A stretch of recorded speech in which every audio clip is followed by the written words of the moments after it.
entrevista al señor presidente de la República, Daniel Noboa Asín. Entrevista para Radio Centro 101.3 para las provincias de Guayas y Santa Elena, pero que es retransmitida por más de un centenar de emisoras a nivel nacional. María Sol va a iniciar la entrevista con la primera pregunta, pero antes saludamos y le damos la bienvenida al señor presidente. Señor presidente, buenos días. Gusto tenerlos aquí. Muy buenos días, señor presidente, un gusto estar con usted. Muy buenos días a la audiencia. La primera pregunta que el Ecuador tiene es, después de ganar la primera vuelta o de tener esta gran votación que usted ha logrado en primera vuelta en la jornada del 9 de febrero, ¿por qué no salió a celebrar el voto de 4.400.000 personas para redondear? Bueno, varias razones. Primero, han habido muchísimas irregularidades y seguíamos contando, seguíamos revisando en ciertas provincias que habían cosas que no cuadraban. Incluso no cuadraban con el conteo rápido de la OEA, el cual nos ponía con una cifra mayor. Y la otra razón es porque el trabajo todavía no está terminado. Okay. No hemos terminado. Lo que sí estoy orgulloso y completamente agradecido por un pueblo que se pronunció, un pueblo que le dijo no a la delincuencia, a los grupos narcoterroristas, a la corrupción, y un pueblo que le dijo sí a la esperanza, que le dijo sí a una nueva etapa, a un gobierno que se ha fajado por ellos, a pesar de que en ciertas provincias inclusive votantes recibían amenazas de grupos armados para que voten por la candidata que los representa. Presidente, a este minuto la distancia entre usted y la candidata de Revolución Ciudadana es de 0.2, pero veo que usted señala que han habido irregularidades. ¿No reconoce el resultado actual? ¿En qué fundamenta para estas irregularidades? ¿Qué pasó de acuerdo a la información que usted tiene? El número final lo veremos en estos días, hay muchas impugnaciones, pero estamos en una segunda vuelta, somos la principal fuerza política. Nuestro partido, nuestro movimiento nacional, tiene 9 meses. 9 meses. Aún así tuvimos el mayor bloque en la asamblea y hemos ganado esta primera vuelta. Como digo, me siento orgulloso del pueblo que ha votado por nosotros, orgulloso de las personas que se esforzaron también durante la campaña y los militantes y toda la gente que creyó en este nuevo Ecuador. Ahora, señor presidente, esta primera vuelta con sabor a segunda, porque ha sido tremendamente intensa e histórica en su resultado, porque no tenemos una primera vuelta así hace muchísimo tiempo, particularmente donde la Revolución Ciudadana entra disminuida y usted fortalecido a pesar del corto tiempo en gobierno. ¿Cómo crecer de cara al indeciso, a quien no está seguro, a conquistar corazones, bien sea mediante su gestión o su propuesta? Y también al ausente. Hay más de 2 millones de votos en ausentismo. Debemos de comunicar todo lo que se ha hecho y lo que se va a hacer. La gente vota es por el futuro, la gente vota con esperanza, no vota por lo que ya se hizo, sino que vota por lo que se va a hacer. Los planes que tenemos también para el empleo juvenil, financiamiento para mujeres emprendedoras, asistencia social para madres solteras, para que puedan trabajar, estudiar y que sus hijas e hijos sean bien cuidados. Todo eso vamos a tener que contárselo, repetírselo y reafirmárselo a pesar de toda la campaña en contra que recibimos sobre eso. Ahora, presidente, en la segunda vuelta, más allá de la campaña que se haga, la gestión del gobierno va a ser su mejor membrete. En meses pasados, por ejemplo, hubo el tema de la conciliación de la deuda a los maestros, que era un tema histórico. En este momento también el gobierno ha anunciado un apoyo a los migrantes que regresan de Estados Unidos deportados, un apoyo por 3 meses, que no es un tema menor. ¿Qué otro tipo de medidas puede pedir el ecuatoriano en solidaridad a los momentos tan difíciles que se viven, no solo con respecto a la situación económica, sino también a la inseguridad? Correcto. Me gusta lo último que dijo. Y hablemos de gestión. Este mismo fin de semana capturamos un objetivo de alto valor de los lobos que tiene pues directa relación también con miembros de la Revolución Ciudadana. Un objetivo de alto valor, una de las personas más buscadas dentro de esta guerra contra el narcoterrorismo y esta guerra contra la delincuencia organizada. Entonces sí hay gestión y debemos demostrarla a la gente. Eso es lo importante. Trataron de minimizar. Era uno de los 5 objetivos de más alto valor en el país entero. Y aún así lo trataron de minimizar. ¿Por qué? Porque estaba conectado directamente con la Revolución Ciudadana. Presidente, usted habla de gestión y sí es evidente que la policía, las Fuerzas Armadas capturan grupos delincuenciales, cabecillas, pero sin embargo enero fue posiblemente uno de los meses más violentos de los últimos tiempos. ¿Qué hay que hacer? ¿Qué se debe de seguir haciendo? ¿Va a endurecer más usted la mano por parte del gobierno a la guerra contra la delincuencia en este tiempo que viene? Fue uno de los meses también en que más delincuentes fueron soltados, fueron capturados y soltados. ¿Y por qué? Por la función judicial. Pero si me pronuncio sobre la función judicial, dicen que soy autoritario y antidemocrático, que es otro poder. Pero hay que decir las cosas como son. La gente le molesta ver que de repente algún delincuente, conocido delincuente, sicarios, todos los jueces lo sueltan, jueces de primer nivel. ¿Y por qué no se van encima de esos jueces? Estamos yéndonos encima de esos jueces, hemos presentado denuncias, hemos presentado quejas al Consejo de la Judicatura, pero también eso es parte de la democracia. Nosotros vamos a hacer reformas al COIP y reformas muy claras para que no existan este tipo de cosas. Presidente, desde el momento en que usted entró a la presidencia de la República fue con un estilo distinto, un estilo comunicativo bastante marcado en diferencia, inclusive en los tiempos que utiliza para comunicarse.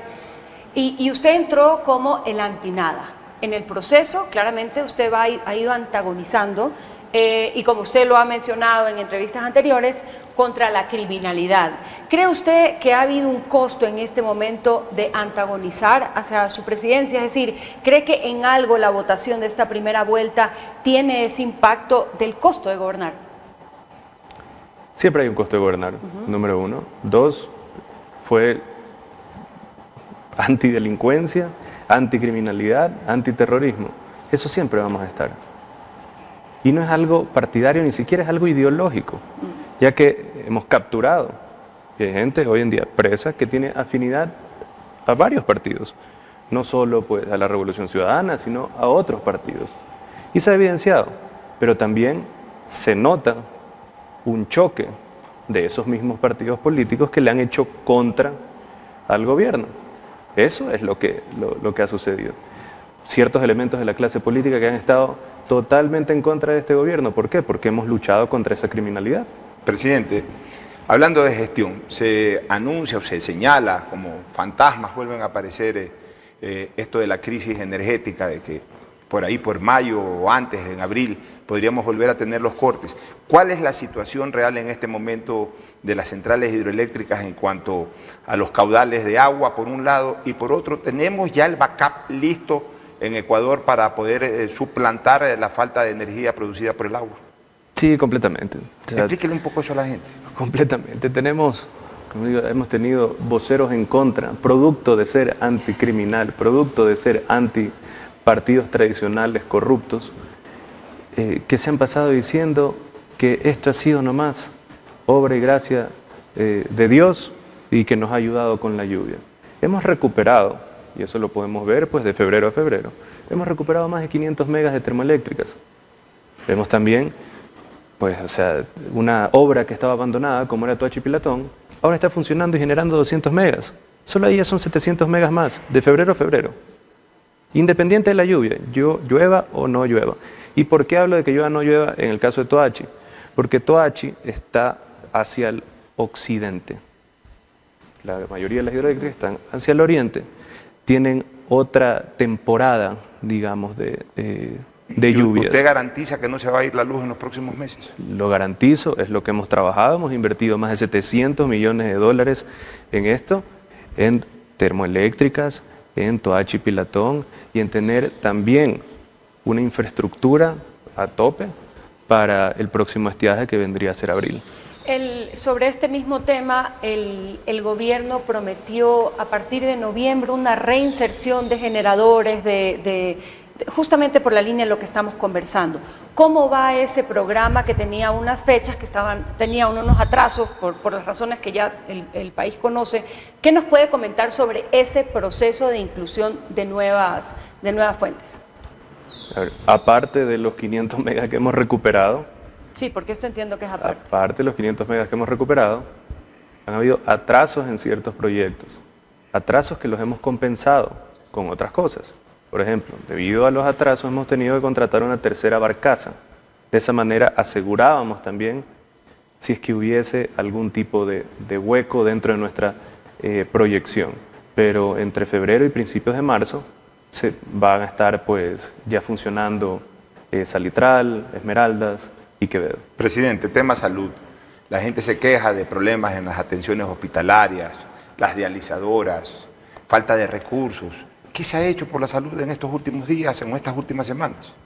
Hemos invertido $400 millones ¿Cuándo? En salud en el año 2024, adicional al presupuesto que estaba. Punto 1. Punto 2. Hemos tenido muchas quejas de dializadoras privadas. ¿Por qué? Porque desde el año 2017 hasta el año 2023 se triplicó las derivaciones. No había inversión pública. Nosotros estamos volviendo a la inversión pública para que no exista, también hablando de fantasmas, el fantasma del prestador privado que tenía pues algún negociado con el Estado. Nosotros estamos evitando eso. También estamos trabajando en tecnología, HealthBird, así mismo como Google, para poder tener telemedicina, para poder llegar a los lugares más remotos del país, también para maximizar el uso de instalaciones, del tiempo también de los doctores. Y en el caso de que haya escasez en algún lugar, se puede reubicar y se puede entregar de un hospital al otro de una manera muy eficiente. Eso es garantizar eficiencia en el uso de recursos públicos. Esa misma tecnología que toda la clase política antigua está en contra, todos están en contra. Para ellos les encanta el call center. Llama al call center, el call center te deriva a una clínica privada y la clínica privada te saca la madre y después le quiere sacar la madre al Estado. Nosotros estamos en contra de eso. Estamos a favor de tecnología, de firmar acuerdos con Google. Estamos a favor de HealthBird. Estamos a favor de que la gente tenga la salud que se merece. Hablemos de gobernabilidad. En esta nueva asamblea que se posicionará a partir de mayo, existe una realidad casi bipartidista. Su partido con una inmensa cantidad de asambleístas, un bloque muy sustancial. Por otro lado, por su contraparte, la Revolución Ciudadana, y luego 8 votos del partido Pachacutic, 4 votos del PSC, 2 de minorías y así 4 por determinarse. Habrán otras impugnaciones, es decir, hay una concentración importante de las voluntades en el poder. ¿Cree usted que esto convoca, produce, soluciona el tema de gobernabilidad o más bien crea una mayor posibilidad de bloqueo? Siempre existe la posibilidad de bloqueo. Yo he sido asambleísta y asimismo he visto partidos de ultraderecha votar con la extrema izquierda, he visto pues partidos pro empresa votar pues con los que están a favor de la minería ilegal. Eso pues usualmente no hace mucho sentido. Lo que sí estamos es abiertos a conversar con todos los bloques y tener acuerdos base, acuerdos mínimos en las cosas principales para generar progreso en este país. ¿Cuáles serían esos acuerdos mínimos? ¿Cuáles serían los acuerdos? Pero caso por caso, pero acuerdos mínimos, leyes que puedan darle mayor flexibilidad al joven para estudiar, para poder tener ocupación y pues trabajar para eliminar el subempleo, para eliminar el desempleo. Ese acuerdo sería también con el correísmo, que es la contraparte. Con todas las personas que quieran votar por el beneficio. ¿Conversaría usted, si es que gana la presidencia, con el expresidente Correa, con la señora González, para establecer un programa, una agenda de gobernabilidad legislativa? En la Asamblea todos tienen que hablar con todos. Esa es la base del legislativo. Además de los acuerdos que puedan hacerse en función de facilitarle la vida y el desarrollo profesional a los jóvenes, también está por su parte el sector privado, el sector empresarial, que también tiene necesidades urgentes. Miembros de su gabinete han hablado durante los meses pasados acerca de un modelo de concesión que se podría desarrollar en este 2025. ¿Cuál es su visión al respecto? Estamos a favor de concesiones, estamos a favor de alianzas público-privadas. Lo que no estamos a favor es de los cheques en blanco sin condición de generación de empleo. como los 3.000 millones de dólares que se deja de percibir por los contratos de inversión hechos en los últimos años. ¿Qué pasaba? Había una industria que estaba en Guayaquil, agarraba, cerraba, se cambiaba su razón social o se mudaba a un cantón a 50 kilómetros y de ahí no pagaba impuestos y no contrataba ni una persona. Y eso también hablamos con la empresa privada, hablamos con los gremios y mostramos cómo los años de mayor entrega de contratos de inversión no subió ni un poquito el empleo en esas mismas industrias, bajó. Entonces, ¿cuál es nuestra, nuestra manera de pensar? Es, ok, el empresario, la empresa privada, ¿quieren la ayuda del Estado? Perfecto, tienes deducciones tributarias por mayor generación de empleo joven. Tienes deducciones tributarias por donaciones a la Policía Nacional, 150%, y lo vamos a extender también a las Fuerzas Armadas, por donaciones a la cultura, al Ministerio de Cultura, al deporte. Si es que la empresa privada trabajara siguiendo estas reglas o estas herramientas que les damos, sus impuestos inclusive serían menores, pero ¿qué? Siempre y cuando el beneficio para las personas sean mayores. Claro, eso con respecto de la excepcionalidad de la empresa privada que no aporta en ese sentido, pero las demás, por supuesto, generan el 90% del empleo y en ese sentido el modelo de concesiones siempre es motivante para atraer inversión y apostar al Ecuador. ¿Qué le puede decir usted a esas personas que están esperando oportunidades de ese estilo y que se deben animar a invertir en nuestro país? ¿Qué oportunidades no tienen ahora? No, que ya las hay. Exacto, ya las hay. Entonces, simplemente que se enteren de lo que ya hay, que se enteren de la disponibilidad, de las herramientas que le da el Estado, pero no cheque en blanco. Presidente, en caso de que usted gane las elecciones, ¿planteará nuevas reformas tributarias para incrementar otro tipo de impuestos o ya va a parar este impuesto manía que desgraciadamente en los últimos años ha tenido que soportar especialmente el sector productivo y la colectividad en general? Seguramente. He hablado mucho con Jarrín usted. ¿Por qué? ¿Por qué? Porque le estoy explicando. Si es que tendrían un plan de crecimiento y contrataran 100 jóvenes por año por 3 años seguidos, si donaran a la Policía Nacional, al Ministerio de Cultura, al Ministerio de Deporte con proyectos reales, el impuesto a la renta sería menor del 20% para las empresas grandes. Y si apostaría a eso. Y si quiere se lo dibujo, porque de esa manera la impuestomanía, como le dicen, en verdad no existe. Simplemente no, algunos, no todos, otros sí lo hacen. Algunos no quieren seguir con las reglas del juego. ¿Cuáles las reglas del juego? Crezca, hermanito. ¿Quieres crecer? Perfecto. ¿Vas a contratar 100 jóvenes más? Te bajo los impuestos. ¿Vas a contratar profesionales de universidades públicas? Te voy a dar otra deducción de impuestos. ¿Le vas a regalar, donar 100 camionetas a la policía? Tienes deducibilidad del 150%. ¿Qué significa eso? Que si tiene que pagar 3 millones de impuestos a la renta con 2 millones en camionetas para la policía, ya pagó pues el resto. Entonces, ¿qué impuestomanía me está hablando? Cuando tiene la mayor deducibilidad de la historia del Ecuador. Nunca en la historia del Ecuador ha habido tal deducibilidad, pero tienen que de esa manera aprender a trabajar con las reglas del Estado. Presidente, la próxima asamblea va a ser totalmente polarizada. Gran bloque de ADN, gran bloque de RC y un grupo minúsculo de otras organizaciones políticas. La semana pasada en Radio Centro, la doctora Sin dijo de que ella no tendría ningún inconveniente si su organización política le propone ser la presidenta de la asamblea. ¿Usted estaría de acuerdo si se logra una mayoría?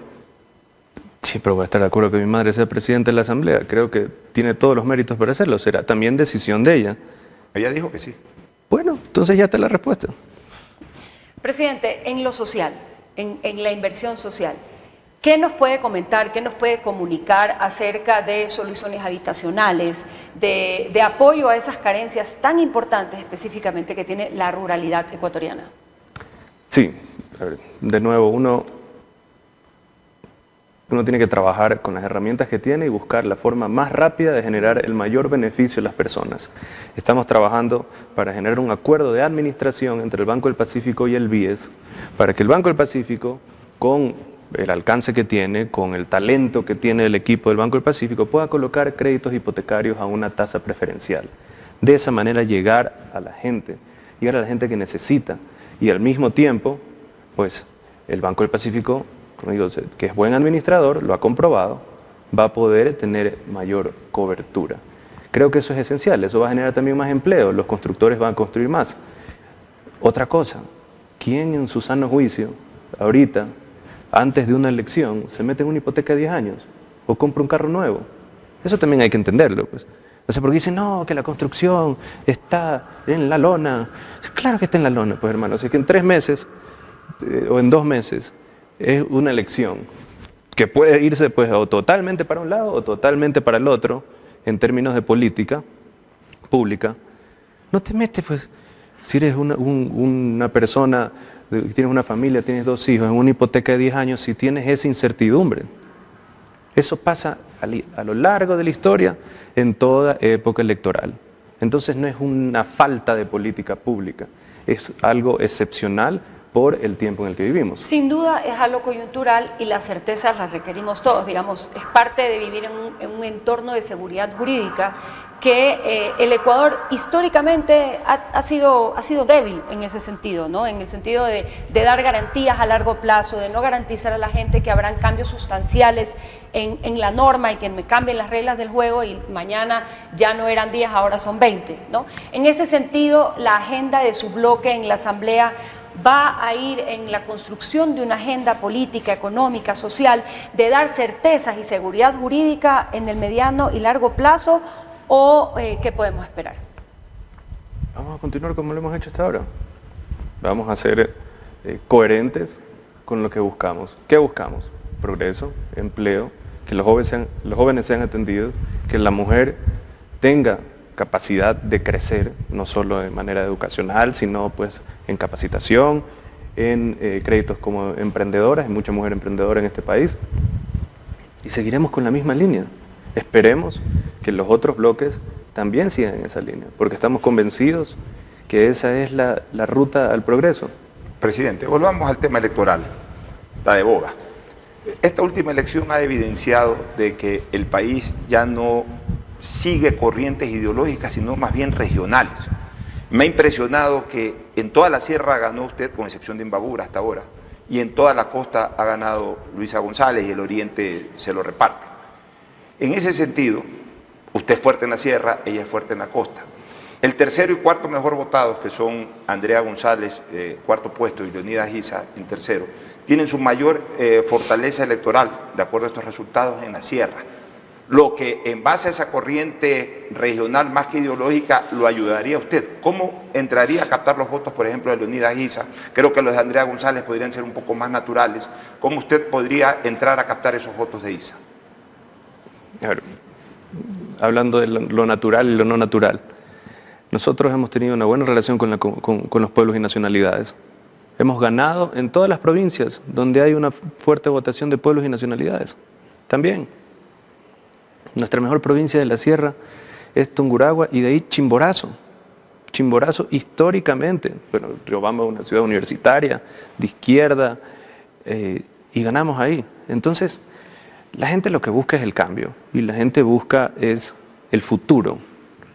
Los jóvenes buscan ese futuro. Hay gente que los padres votaron por Isa, los hijos votaron por Daniel Noboa.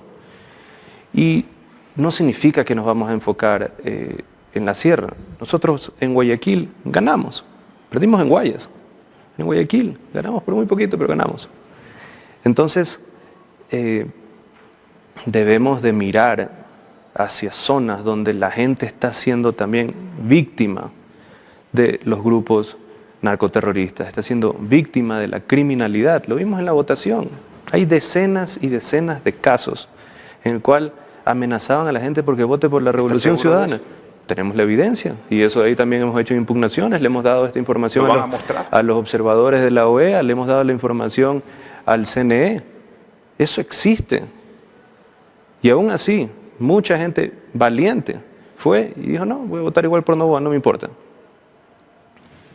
Presidente, en el cierre de su campaña, su madre, Anabela Cinde Noboa, dio unas palabras emotivas acerca de la unión del Ecuador. Y mi pregunta va hacia, yo quiero que usted me explique qué es el viejo Ecuador y qué es el nuevo Ecuador, porque al final el ecuatoriano quiere un buen Ecuador para todos, y quizás en esa división que se parte por una línea de tiempo, se puede entender un antagonismo que no necesariamente está reflejado conceptualmente. Entonces, usted nos puede comunicar qué es el nuevo Ecuador y qué es el viejo Ecuador. Bueno, si no está reflejado conceptualmente, entonces, pues, ¿cómo se ven los resultados que hay ahora? Ese es el reflejo conceptual de todo. La gente, ¿a quién le dijo que no? Le dijo que no al Ecuador de Glass, de Muentes, de Danilo Carrera. Ese es el viejo Ecuador. El viejo Ecuador que en un momento había impunidad. El viejo Ecuador que se ocupaba de la criminalidad, donde no había oportunidades iguales para todos, donde no había oportunidades para las mujeres, para los jóvenes, peor. Ese viejo Ecuador que forzaba a personas con altas necesidades a emigrar. Ese Ecuador que no daba condiciones tampoco para trabajar, para emprender, favorecía a las 20 empresas más grandes y al mediano y pequeño empresario no. Ese es el viejo Ecuador, y el nuevo Ecuador es el que votó y ganó en la primera vuelta, el que eligió también el bloque más grande de la Asamblea. Ese es el nuevo Ecuador. Presidente, se vienen 30 días en que usted va a ejercer absolutamente la presidencia, porque no habrá campaña. Pero luego vendrá la campaña electoral y otra vez este tema de las licencias, etcétera. ¿Su relación con la vicepresidenta podrá cambiar? ¿Habrá cambios en el Ecuador en este sentido? ¿Será lo mismo en la primera vuelta? ¿Qué le puede advertir al país sobre lo que se venga en este tema, que no dejó de ser espinoso para usted y para el país en campaña? Correcto. Pregúntele a ella por qué no enseñó la papeleta por quién votó de presidente. Y ahí tendrá su respuesta. Ahí está la respuesta completa de cómo se va a comportar ella en la segunda vuelta. Pero también hubo un mensaje de la vicepresidenta antes de las elecciones que quería un acercamiento. ¿Usted cómo lo toma? Y hace 5 meses buscó mi institución con un abogado de narcotraficantes, Osvaldo Trujillo, que está preso ahorita, con una acusación que lo puede meter preso por 10 años. Entonces, la verdad que no le creo mucho. Señor presidente, ¿cuáles han sido las mayores lecciones que usted ha aprendido en este periodo en el que ha ejercido la presidencia de la República? Que la criminalidad no tiene ideología, que los jóvenes, su ideología es el progreso, y buscan y se proyectan y quieren un gobierno que los represente, con el cual se puedan identificar. También que puede haber traición en todo lado, y a veces apoyo de gente que uno nunca lo hubiese esperado. Y que el país necesita por lo menos 4 años más de un gobierno correcto que favorezca a los más necesitados y le dé dignidad al pueblo entero. Su mensaje final, presidente, no le digo su mensaje final, candidato, porque estamos en el Palacio de Carondelet y pueden confundir las cosas. Pero no es pre-campaña, después dicen que es pre-campaña también. No. Su mensaje como presidente al país de cara a conocer los resultados finales en pocos días más y obviamente a la segunda vuelta electoral. No, reiterando que estoy muy contento con la valentía y orgulloso por la forma en que la gran mayoría de los ecuatorianos se comportaron en estas elecciones. Eso es importante, que en unas condiciones de guerra en las que vivimos, con miles de amenazas, aún así decidieron votar por el progreso y son, eso sí, anticriminales, antidelincuentes, anti el viejo Ecuador y pues anti el narcoterrorismo. María Sol, cierre usted la entrevista. Muchísimas gracias. Irradiando como el sol. Muchísimas gracias, señor presidente, por esta conversación. Esperamos, ojalá puedan haber muchísimas. Es un gusto hablar del desarrollo y la visión del Ecuador, porque todos lo que queremos son siempre mejores días y esperanzas para un mejor futuro. Correcto. Ha sido un gusto estar con ustedes esta mañana y esperamos que esta conversación haya sido de su provecho.